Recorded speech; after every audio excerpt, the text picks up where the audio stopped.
হ্যাঁ, আমি সুস্মিতা। তো আমাকে নিয়ে ৩-৪ দিন ধরে অনেক ধরনের গুজব ছড়ানো হচ্ছে। তার মধ্যে অন্যতম হলো যে আমার পরিবার প্লাস অনেক হিন্দু সম্প্রদায়ের মানুষ গুজব ছড়াচ্ছে যে আমাকে নাকি জোরপূর্বকভাবে তুলে ধরে নেওয়া হয়েছে আমার বাসার সামনে থেকে, এবং তুলে নিয়ে ঢাকা বিশ্ববিদ্যালয়ের রুকিয়া হলে নিয়ে এসে আমাকে নাকি ধর্মান্তরিত করা হয়েছে, এবং ধর্মান্তরিত করার পর আমাকে নাকি জোরপূর্বক বিয়ে দেওয়ার জন্য, মুসলিম ছেলের সাথে বিয়ে দেওয়ার জন্য আমাকে নাকি আটকে রাখা হয়েছে।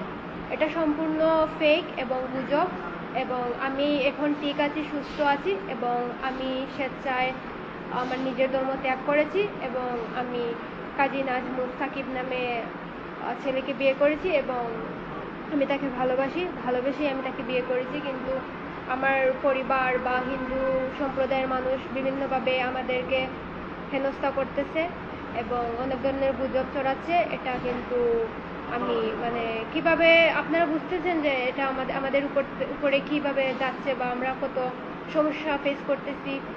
তো আমি চাচ্ছি যে সবাই যেন আমার পাশে থাকে এবং আমাকে সাহায্য করে, যে আমার নামে যে গুজবটা ছড়ানো হচ্ছে বা এই যে আমাকে হেনস্থা করা হচ্ছে বিভিন্নভাবে, সেটা থেকে আমি মুক্তি চাই। এবং আমি চাচ্ছি যে আমার এভাবে যেন কেউ না বলে যে ফেসবুকে কোনো সোর্স ছাড়াই পোস্ট করে দিয়ে বলতে যে সুস্মিতাকে তুলে নিয়ে গেছে।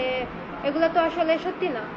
আমি নিজের থেকে আসছি, আমি ওকে ভালোবাসি, সেজন্য আমি ওকে বিয়ে করছি।